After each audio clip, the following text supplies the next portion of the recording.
saya melihat di situ kayak ada seperti prajurit prajurit kerajaan lah. Ya entah itu prajuritnya atau panglimanya seperti apa, memang cuman yang saya lihat.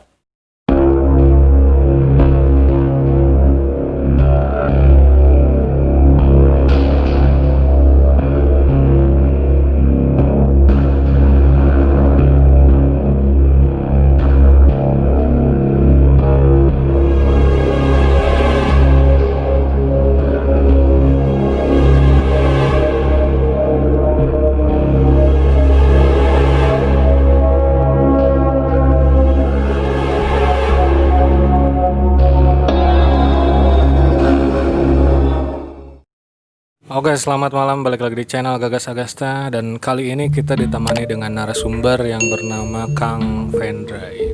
Oke, Kang Vendray ini teman saya, dan perlu kalian tahu Kang Vendray ini mempunyai banyak cerita mistis. Sebelum masuk ke cerita, kita akan perkenalan dulu. Siapa Kang namanya? Kemudian alamat, terus aktivitas sekarang ngapain aja? Bismillahirrahmanirrahim. Kenalkan, nama saya Vendray Chandra Yuda Permana. Saya dari Desa Karayunan, tepatnya di Kecamatan Cigasong, Kabupaten Majalengka. Aktivitas saya sehari-hari sekarang jualan. Tempat jualannya di Andir. Sedikit perkenalan dari Kang Vendray. Jadi buat teman-teman yang mau mampir ke tempat jualannya Kang Vendray, tepatnya ada di Andir ya. Jadi setelah pabrik global ya Kang. Nah, pabrik global sebelah kanan. Nah, di situ tepatnya. Oke, mungkin bisa langsung aja masuk ke ceritanya ya Kang.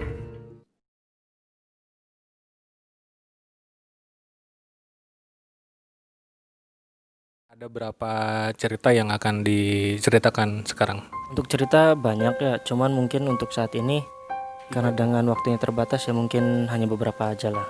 Oke, jadi Kang Vendray ini punya beberapa cerita, tapi tidak semua. Nanti kita bagi lagi dengan sesi-sesi selanjutnya ya, di lain waktu.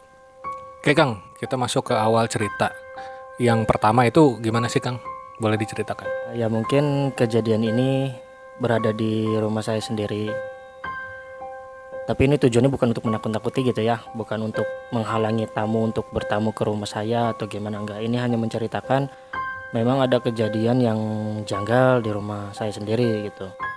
Nah, ketika waktu itu pas lagi saya sholat isya, saya sholat di kamar belakang, kamar paling belakang, dan memang kamar paling belakang itu udah lama kosong.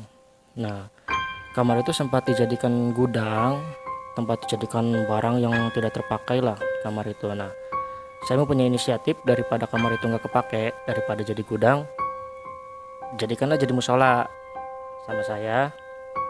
Pas dijadikan musola, beberapa hari fine aja, saya sholat di situ juga dengan istri, juga sholat di situ, nggak terjadi masalah apa-apa. Nah, cuman di suatu saat pas saya sholat sendiri, sholat isya, kebetulan waktu itu pas lagi nggak dengan istri, saya lagi sholat, tiba-tiba berasa ada makmum. Padahal pada saat itu saya sholat sendiri. Untuk suara memang tidak terdengar apa-apa, memang tidak terdengar ada aktivitas lah gitu. Cuman memang perasaan saya itu sangat-sangat merasakan di belakang saya itu ada makmum, ada orang yang mengikuti sholat saya. Jadi posisinya itu untuk penglihatan di ujung mata saya itu ada di sebelah kiri, di belakang. Cuman saya nggak tahu wujudnya itu apa, entah itu perempuan atau laki-laki atau bagaimana. Cuma memang saya yakin sekali di situ ada yang ikut sholat. Nah, ketika di rokaat 2, di rokaat 3, ketika di rokaat 3, saya sempat merasakan ingin menghentikan sholat karena sangat berat sekali gitu. Bulu kunduk saya udah berdiri, tangan udah berat, kaki udah berat, pergerakan juga udah semakin susah digerakkan. Pikiran sudah mulai tidak konsentrasi. Cuman saya paksakan sholat sampai akhir, dan ternyata memang pas di tahiyat akhir itu seperti ada suara orang duduk kayak blek gitu. Cuman memang duduknya kayak seperti orang duduk yang kelelahan lah, blek. Dari situ kan kaget, mulai makin merinding. Saya paksakan, habis salam ke kanan, salam ke kiri. Nah, di situ memang ada sekelebatan. Ini gue merinding. Di situ ada sekelebatan, seperti apa ya? Seperti ada yang tertangkap oleh saya, tapi dia tidak mau melihatkan wujudnya. Dia pergi gitu saja. Akhir salam saya nengok ke belakang dan memang tidak ada apa-apa. Niatnya saya mau zikir, mau wiridan, cuma memang sangat berat sekali pada saat itu. Akhirnya saya tidak sanggup dan berdiri pun sangat berat. Memaksakan diri untuk keluar, akhirnya saya keluar. Saya cari aman di luar lah gitu. Di belakang udah memang posisi lampu yang tadinya terang tiba-tiba redup. Posisi yang tadinya ramai jadi sunyi. Ya campur aduk seperti itulah. Ya mungkin pada saat itu memang udah nggak bisa berpikir jernih lah. Memang posisinya saya seperti tertekan, seperti ada memang makhluk selain diri saya pada saat itu. Di kamar yang tadinya nggak terpakai jadi musola ya Kang, di belakang berarti kan. Itu gimana sih Kang rasanya setelah kita tahu atau merasakan ya itu emang makhluk gitu kan, gimana sih? Ya awalnya juga percaya nggak percaya ya. Soalnya kan dibilang nggak percayanya memang awalnya kamar gitu kan ya. Memang kamar saya waktu pas masih bujangan gitu kan, kamar saya di belakang. Cuman setelah nikah kan saya pindah ke kamar depan yang belakang jadikan gudang. Nah saya pikir ya memang itu bekas kamar saya, nggak ada apa-apa gitu. Tapi ternyata ketika saya balik lagi ke kamar itu, bahkan untuk beribadah di situ malah justru saya mendapatkan tekanan seperti itu dari makhluk lain gitu. Ya rasanya ya kaget pasti, rasa takut pasti manusiawi. Cuman untuk sampai sekarang memang saya masih penasaran dengan kamar itu. Tapi sampai saat ini saya belum sempat ke kamar itu lagi. Karena di situ banyak sekali tekanan seolah-olah saya itu tidak boleh memasuki kamar itu gitu. Dari mulai kayak ketika saya mau masuki kamar itu mempunyai pikiran yang aneh-aneh. Terus merasakan kayak kaki berat untuk melangkah, ya seperti itulah. Oke Kang, tadi kan diceritakan bahwa banyak yang dirasakan berarti kan, dan berarti itu ada efeknya gitu kan buat diri kita sendiri gitu kan. Berarti kita merasa terganggu dong Kang, ada di kamar tersebut gitu. Untuk beberapa hari setelah kejadian itu memang efeknya sangat terasa gitu. Yang biasanya saya ini tidak penakut, setelah kejadian itu tiba-tiba merasa kayak takutnya semakin tinggi. Dan memang takutnya itu hanya lokalan sekitar situ aja, hanya di wilayah kamar, dapur, kamar mandi. Dan memang setelah kejadian itu pun gak hanya kejadian itu aja gitu. Model kayak dengar suara-suara udah mulai memunculan lah, suara-suara aneh. Terus ketika saya ke kamar mandi, pas mau masuk saya kira ada orang di kamar mandi.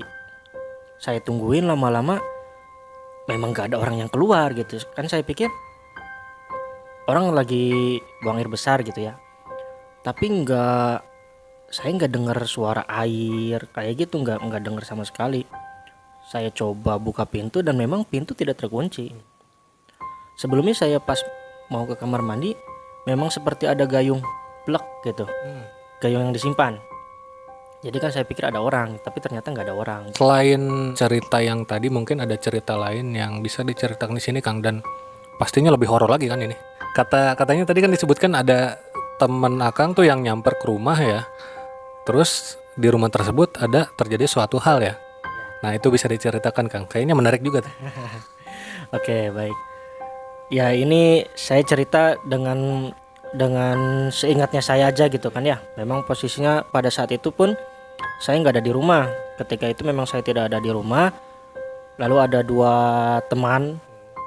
orang teman saya ke rumah, dan itu pun saya mendengar cerita dari teman saya itu gitu.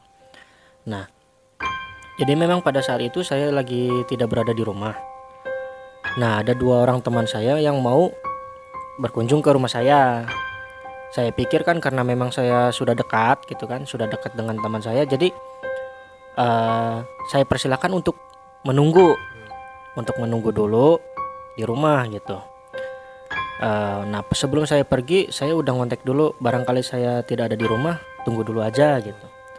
Nah lanjut ke ceritanya, ketika saya masih di luar itu, belum balik lagi ke rumah, dua orang teman saya itu udah di rumah. Dan memang katanya teman saya itu menyangkanya saya ada di rumah, karena memang seperti ada aktivitas lah dalam rumah. Akhirnya menurut keterangan teman saya, dia memanggil saya lewat pintu samping. Dan memang terlihat dari situ, karena pintunya kan di tengah-tengah pintunya itu ada kaca. Dan terlihat dari kaca itu memang katanya saya ada di situ. Saya ada duduk di situ. Pas dipanggil pun katanya seperti dia bangun, berdiri, jalan. Akhirnya kan ya teman saya nggak curiga kan. Dia pikir saya ini ada di rumah, jadi dia balik lagi ke depan, ke teras depan, nungguin saya keluar. Tapi setelah lama, beberapa menit kemudian, kok nggak keluar juga gitu. Akhirnya teman saya penasaran. Katanya dia pikir saya ini lagi ganti pakaian ke kamar. Tapi setelah dipanggil lagi di pintu samping, dan memang nggak ada orang, tidak ada orang sama sekali. Nah cuman nggak tahu bagaimana teman saya punya pemikiran apakah saya ini tidur di kamar. Padahal kan tadi melihat ada orang jalan. Sempat berpikir saya lagi ganti baju. Tapi di situ kok teman saya berpikir lagi, saya malah tidur di kamar gitu. Teman saya jalan ke samping rumah, muter lewat teras ke samping. Dia ngetok jendela kamar saya, soalnya kan teman saya sering ke rumah lah, jadi tahu kan jendela kamar saya yang mana. Dia ngetuk jendela kamar saya, dan katanya memang seperti ada orang bangun dari kasur, seperti orang beranjak dari kasur lah, seperti itu. Suka ada efek-efek suara di per kasurnya gitu kan. Oh ada, katanya gitu. Akhirnya balik lagi ke depan. Setelah ditunggu beberapa menit kemudian, nggak ada keluar lagi gitu. Itu sampai 2 kali kejadiannya. Sampai teman saya itu kesel, dia ngesengin matiin stop kontak listrik dari luar, dari listrik itunya kan dimatiin, maksudnya biar saya keluar gitu. Dinyalain lagi, tapi ternyata memang nggak keluar. Nah pas pada saat itu saya datang dengan istri saya datang lah. Teman saya tuh ngerasa kaget gitu. Tadi merasa saya ada di dalam rumah, tiba-tiba sekarang saya datang. Dan memang pada saat itu saya kira teman saya itu memang tidak gak akan cepet-cepet datang ke rumah lah gitu kan ya. Saya datang melihat 2 orang teman saya itu dengan muka panik, muka bingung gitu. Akhirnya kan ngobrol-ngobrol, cerita-cerita ada apa gitu kan. Nah pas teman saya bercerita seperti itu, kejadian seperti itu, akhirnya udahlah jangan di sini, kata saya gitu. Ceritanya jangan di rumah ini, kita keluar aja dulu gitu. Akhirnya kita keluar, ya cerita-cerita seperti itu. Dan memang kejadian yang diceritakan oleh teman saya itu ya memang pernah saya alami gitu. Memang pernah saya alami. Di rumah itu nggak cuma ada saya aja gitu, tapi ada makhluk lain gitu. Berarti memang apa yang diceritakan temen Akang itu nyata gitu ya Kang, sesuai dengan pengalaman pribadi yang pernah ditemui gitu kan. Pernah juga di suatu waktu saya lagi di ruang TV bersama istri saya. Memang kita lagi ya mungkin kisaran jam 10 setengah 11an lah. Memang lagi nonton acara dan kebetulan belum tidur. Ya jadi kita tuh kayak hobi banget gitu tiduran depan TV gitu kan ya. Kayak pakai alas seadanya gitulah, kayak enak banget, adem gitu. Nah pada saat itu saya habis dari kamar mandi, memang habis buang air kecil, dan kebetulan saya menuju ke kamar untuk ganti pakaian pakai pakaian tidur. Nah, istri saya masih di ruang TV, masih nonton TV. Saya pun kaget ketika saya berganti pakaian, istri saya tiba-tiba teriak, memanggil nama saya. Saya pikir barangkali ada binatang atau apa gitu kan. Saya refleks keluar, baru saya keluar dari pintu kamar, istri saya langsung kayak langsung mau narik tangan saya gitu.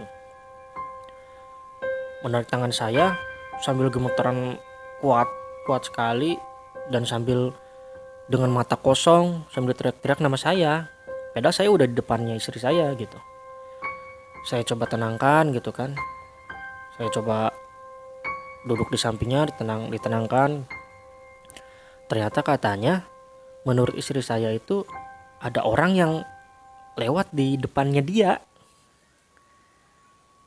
Ada orang, itu bener-bener berwujud banget orang melewat gitu. Ya otomatis kan istri saya kaget karena di rumah itu kan hanya ada saya juga istri. Karena kan memang kebetulan saya belum punya anak gitu kan ya. Jadi kan otomatis kaget dong. Barangkali itu orang jahat, pencuri atau apa gitu. Tapi kalau memang misalkan itu orang jahat, pasti ada wujudnya. Ini hanya lewat aja gitu, lari. Ya bukan lari sih, jadi kayak jalan cepet gitu. Jalan cepet ke arah pintu luar samping, padahal pintu samping udah dikunci gitu. Dan saya ke situ pun nggak ada siapa-siapa gitu. Di situ pun saya mulai jadi berpikir, apa ini orang yang dulu pernah ikut sholat dengan saya gitu kan, atau ini memang yang sering saya dengar ada suaranya atau apa gitu. Jadi ya dari situlah kayak mulai berpikiran, apa memang benar gitu kan, gara-gara memang di kamar belakang itu sudah pertama tidak diisi sama saya, akhirnya banyak makhluk masuk ke kamar tersebut gitu. Di situ juga saya memang sempat terdiam, dan memang mindset saya menyambungkan ceritanya itu ke cerita saya sendiri. Cuman saya ya sampai sekarang belum berani bercerita lah sama istri gitu kan. Ya saya menjaga perasaan istri lah gitu kan. Barangkali jadinya stres, kepikiran, jadi nggak betah di rumah gitu kan. Cuman memang untuk sampai sekarang juga saya masih mencoba menggali informasi lagi, mencoba mencari tahu lagi sebenarnya itu ada apa gitu. Itu ngeri banget ya Kang, berarti di rumah memang banyak kejadian aneh, tapi yang dicurigai hanya beberapa makhluk mungkin yang tadi disebutkan menjadi makmum, kemudian ada suara dan kelihatan sama istri Akang tuh lewat gitu ya. Bisa digambarkan kan wujud yang mungkin hanya tersirat sedikit gitu, dia lewatnya apa, hitam, putih atau bagaimana? Jadi sebenarnya ini ceritanya agak maju mundur ya. Memang setelah kejadian seperti ini, saya itu jadi punya pikiran ke zaman dulu sebelum saya nikah. Gitu. Dulu kan saya tinggal di kamar belakang. Beberapa tahun ke belakang memang udah sangat jauh sekali. Saya pernah itu benar-benar memergoki. Saya melihat di situ kayak ada seperti prajurit kerajaan lah. Ya entah itu prajuritnya atau panglimanya seperti apa, memang cuman yang saya lihat pakaiannya itu lengkap, pakaian besi, kayak di pundaknya pakaian besi, di dadanya juga ada pakaian besinya. Dia membawa tombak panjangnya itu melebihi tingginya dia. Kalau misalkan saya berdiri dengan dia, itu lebih tinggi. Dia itu lebih tinggi sekali. Nah, tombaknya itu pun lebih tinggi gitu, lebih tinggi dari dia. Terus dia membawa tameng. Dia memakai helm. Ya kalau untuk helmnya saya nggak begitu jelas sama sekali ya. Ya hanya samar-samar gitulah. Karena memang dia posisinya badannya tinggi. Dia memakai helm cuman seperti mengerucut ke atas. Untuk wajahnya saya nggak begitu jelas karena melihat seperti kayak ada helmnya itu kayak nyambung ke depan. kayak nyambung ke depan gitu. Nah, dari kejadian-kejadian yang sekarang saya setelah menikah, istri saya melihat orang yang berlari, teman saya melihat ada orang di dalam gitu kan. Saya jadi flashback lagi ke belakang. Apakah memang makhluk itu yang saya temui gitu. Dan memang pada saat itu wujudnya benar-benar nyata. Sampai saya pun teriak. Jujur waktu itu saya teriak. Saya teriak ketakutan, memanggil orang tua saya. Cuman memang pada saat itu orang tua saya itu salah mengira. Tak kira yang berteriak itu ibu saya gitu. Jadi bapak saya lari ke kamar ibu saya, maksudnya mungkin nengok lah barangkali ada apa. Tapi ternyata yang teriak itu sebenarnya saya gitu, meminta tolong. Pada saat itu saya teriak, saya menjatuhkan diri di tempat tidur, nutup muka pakai bantal gitu kan, berusaha ya berdoa sebisa-bisa saya gitu, berdoa sebisa saya sambil saya teriak-teriak. Dan ternyata memang yang dilihat itu malah ibu saya bukan saya gitu, karena posisinya saya di belakang gitu. Nah pas setelah kejadiannya itu mungkin beberapa menit lah, soalnya pas ketika saya melihat itu memang saya sempat terdiam karena saya aneh, saya kaget, aneh, jadi hanya bisa terdiam. Setelah saya sadar, sempat ngecek mata dulu, ternyata memang masih ada gitu, bener-bener wujud nyata gitu. Nah dari situ saya teriak-teriak. Nah jadi ketika mendengar cerita seperti ini, ketika ada kejadian seperti ini, saya berpikir apakah orang itu gitu. Dan sampai sekarang pun saya meyakini orang itu masih ada, di kamar saya gitu. Dan tapi memang untungnya sekarang saya mulai bisa seperti menetralisir diri saya untuk tidak terlalu terganggu lah dengan adanya makhluk tersebut. Dan memang kalau misalkan makhluk tersebut ada, kalau tidak untuk mengganggu sih saya nggak masalah gitu.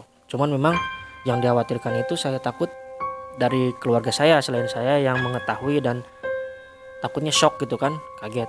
Untuk saya pribadi sih karena memang sudah sering kejadian seperti ini, jadi karena sering, jadi saya pikir memang mungkin itu makhluk itu gitu. Dan sampai sekarang sih saya sedang mencoba untuk bersahabat dengan makhluk itu, tapi ya memang harus banyak sekali belajar gitu kan, mungkin keimanan saya juga harus ditingkatkan lagi supaya memang saya bisa benar-benar bersahabat dengan makhluk tersebut gitu.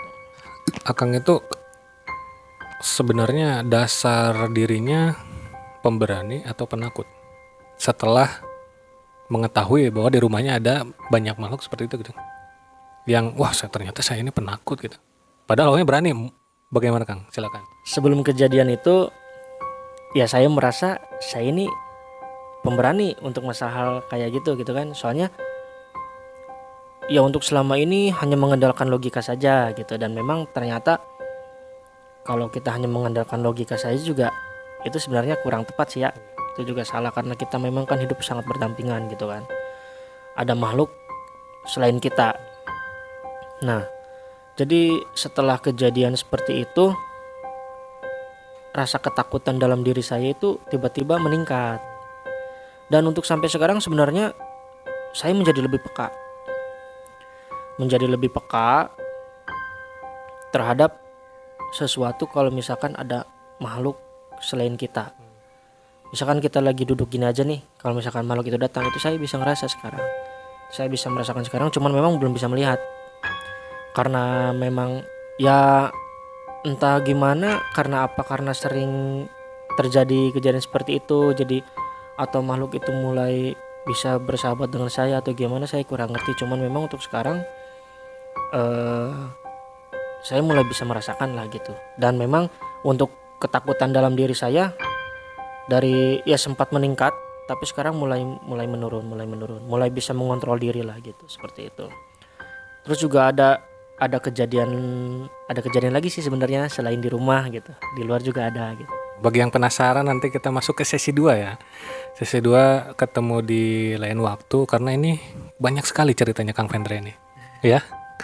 Banyak sekali, jadi buat yang penasaran langsung aja di subscribe channel Gagas Agasta karena banyak sekali cerita horornya. Nah Kang, tadi kan disebutkan bahwa Kang tuh tadinya awalnya pemberani, tapi ketika dengar atau merasakan hal seperti itu akan menjadi sedikit-sedikit penakut mungkin ya. Nah, pesan-pesan nih Kang untuk teman-teman di rumah yang memang sama seperti Akang, oh saya nggak percayalah dulunya, tapi ketika udah ketemu langsung lah jadi takut gitu. Gimana Kang pesan-pesannya? Pesan-pesannya sih menurut pengalaman saya ya. Jadi memang kita itu sebagai manusia jangan terlalu mengandalkan logika. Memang manusia itu makhluk paling sempurna, tapi kita hidup di dunia ini juga berdampingan. Masih ada makhluk lain yang tak kasat mata oleh kita gitu. Nah jadi dimanapun tempatnya, dimanapun kita berada, makhluk yang tak kasat mata itu selalu ada. Jadi makanya dalam diri kita selalu tumbuhkan iman kita, selalu ingat sama Sang Maha Pencipta. Jadi ibaratnya kita nggak terlalu kosong lah gitu, badannya nggak terlalu kosong. Dan memang kita harus meyakini bahwa memang ada makhluk lain selain diri kita. Jadi jangan sampai kita percayanya itu setelah ada kejadian.